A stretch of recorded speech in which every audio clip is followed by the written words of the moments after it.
Bonjour à tous et bienvenue dans cette nouvelle vidéo pour peindre des petits vers aliens un peu dégueulasses qui viennent de chez Monstrosaur. Monstrosaur, c'est de la création et impression 3D pour des accessoires destinés aux figurines 28 mm ou 54-75. Il y a plusieurs échelles, on peut choisir comme ça sur le site.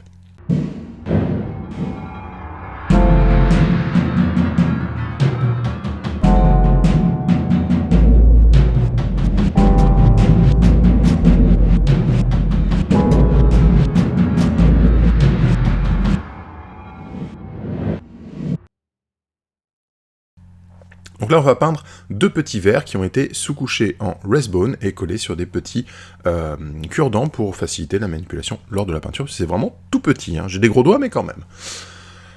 Donc on va commencer par ce petit vers avec les petites pattes et les crochets, là. On va peindre les deux dans ce tuto, hein, vous inquiétez pas. Donc là, on va prendre de la Contrast Agarose Dune de Citadel Games Workshop et je vais peindre l'entièreté du corps avec cette peinture. Donc très facile, je fais juste bien attention à ce qu'il n'y ait pas de bulles qui se forment, sinon en séchant je vais avoir des petits points blancs avec la couleur de la sous-couche qui va apparaître à la place de votre contraste, et ça c'est très difficile à reprendre à la contraste si jamais vous l'avez oublié au passage. Donc voilà, faites bien attention à appliquer correctement, mais vous pouvez l'appliquer sur l'entièreté de la figurine. Après, tremper la figurine dans le pot, même si c'est une toute petite, n'est jamais une bonne idée. Évidemment, on laisse bien sécher ça, il y a bien les volumes qui ressortent, c'est chouette. Et on va prendre de l'ivoire de chez Valero ou Prince Auguste, hein, c'est la même. Ou sinon, vous pouvez prendre d'autres marques. Donc il vous faut un blanc un peu cassé, pas un blanc pur, voilà, juste un peu cassé, un peu grisâtre. Si vous restez dans les peintures Citadel Games Workshop, vous avez le Pallid Witch Flesh, qui est très très bien pour ça.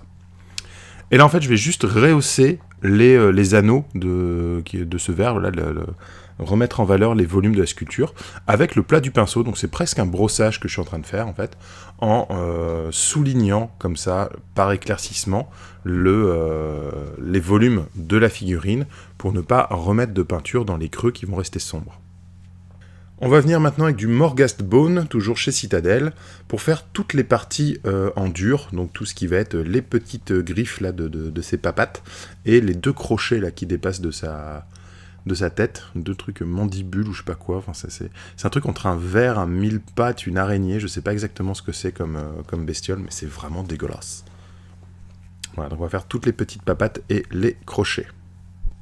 Ensuite, je vais venir avec du noir, donc là c'est du Matte Black Army Painter, mais il y a plein d'autres noirs que vous pouvez utiliser. J'aime beaucoup notamment le noir de Valero, est très très bien.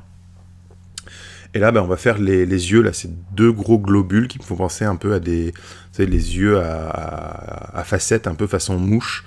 Donc là voilà, ça s'y prête très bien, donc juste ça en noir. Et le petit dard qu'il a au bout de sa queue, que je vais peindre aussi en noir, là, pour apporter un petit peu de contraste fort dans cette figurine. On va commencer à jouer sur les nuances avec du Carroburg Crimson, donc c'est un shade de Citadel, un truc rouge violacé, et je vais le poser dans les creux de mes rainures, tout simplement. Si jamais je déborde, je viens avec le doigt comme ça pour effacer un petit peu ce que j'ai mis par-dessus mon ivoire tout à l'heure. Et même s'il faut, je peux y aller à la bourrin et juste passer le doigt pour retirer le surplus. On va venir toujours avec du shade, du Agrax Earthshade cette fois-ci, pour faire toutes les parties qu'on a passées tout à l'heure en Morghast Bone. Et si vous pouvez, vous allez pousser les pigments vers le bord, vers la jonction entre le corps et la griffe, ou entre le corps et les dents, pour que la partie soit plus sombre. Il faudra que la pointe de la griffe soit plus claire que la partie qui est en contact avec le corps.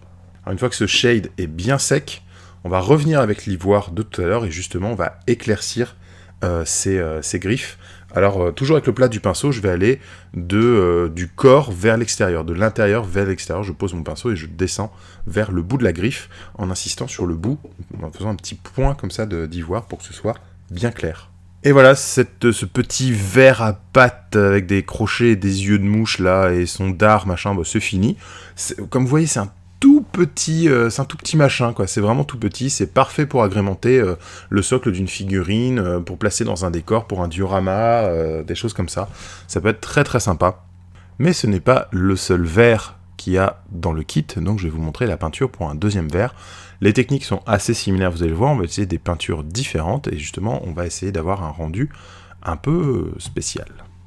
Toujours sous-couché au Raisbone, on va cette fois chercher autre chose comme rendu, tout simplement parce que ce verre avec ses trois petites dents me fait penser au film d'horreur du début des années 2000, Horribilis. Donc on va prendre du Guilliman Flèche pour baser la figurine, tout simplement. En fait, on va le traiter en couleur chair pour avoir un côté vraiment dérangeant et dégueulasse. Voilà. Donc l'important va être de réussir à faire croire à un rendu chair, un peu comme de la peau humaine, pour créer en fait ce côté un peu dérangeant de cet être qui est fait comme nous, qui a une peau visiblement humaine, mais qui n'est visiblement pas humain, quoi. Donc voilà. Je vous invite à aller voir Horribilis. Alors j'en ai pas un grand souvenir d'Horribilis, mais je me souviens des vers qui étaient vraiment dégueulasses, ça m'avait marqué. Et en fait, voilà, quand j'ai vu cette figurine, cet accessoire de Monstrosaure, j'ai directement repensé à ce film. Il a fallu que je recherche quel était le titre, parce que je m'en souvenais vraiment pas, ça m'avait pas marqué, mais le visuel était top.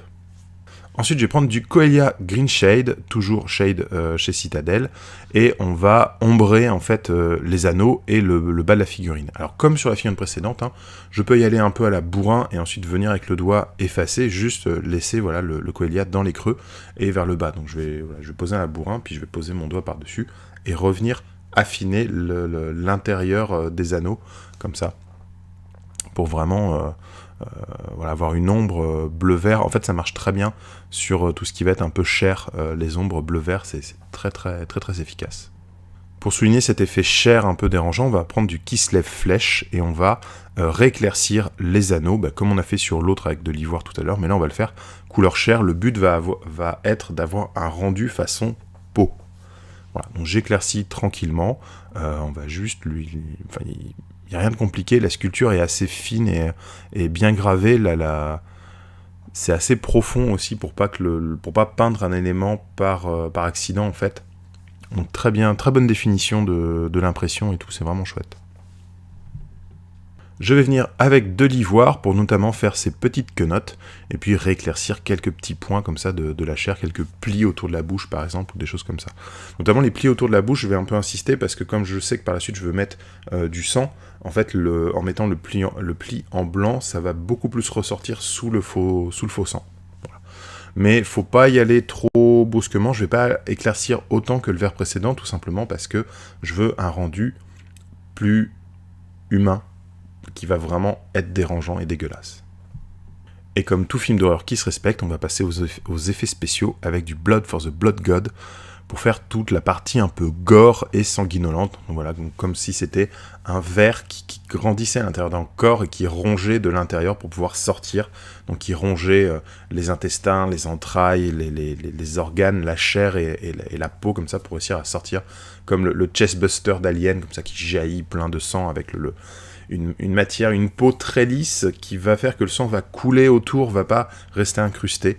Donc voilà, donc on va insister sur l'intérieur de la bouche en mettant du Blood for the Blood God un peu épais, un peu pâteux. Et ensuite je vais le diluer pour venir faire ces lignes en fait de sang qui sont en train de couler. Vous savez, comme quand vous passez de la contraste ou de la shade sur un élément qui est trop lisse, ça fait de la rétention en fait, et ça fait des espèces de lignes qui se concentrent. La peinture ne reste pas à plat. En fait, sur un élément comme ça qui va être un petit peu visqueux, ça va faire pareil avec le sang. Donc on va faire des lignes comme ça, et on va aussi venir foutre des taches de sang diluées que je vais venir retirer en tapotant avec mon doigt pour faire une façon un petit peu aléatoire dont le sang coule. Et je vais insister sur le bas du verre aussi, tout simplement, parce que le sang va couler par gravité, puisque cette bestiole est trop lisse. Ouais, t'aimes pas ça, les gros verres dégueulasses, toi, hein, chaton. Cette bestiole est trop lisse, donc le sang va naturellement couler vers le bas. Voilà. Si je mets ce verre dans un décor ou sur un socle, typiquement, je vais faire une petite traînée de sang toute fine derrière lui, comme s'il glissait sur le sang qui est en train de couler de son corps, en fait. Voilà, c'est bien dégueulasse, c'est gore, c'est exactement ce qu'on attendait de cette bestiole. Eh bien, j'espère que ce double tuto sur des petits vers dégueulasses vous aura plu. Voilà, des petites astuces pour peindre rapidement des petites bestioles ou tout simplement pour avoir des effets un peu gore et sales. J'espère que ça vous convient.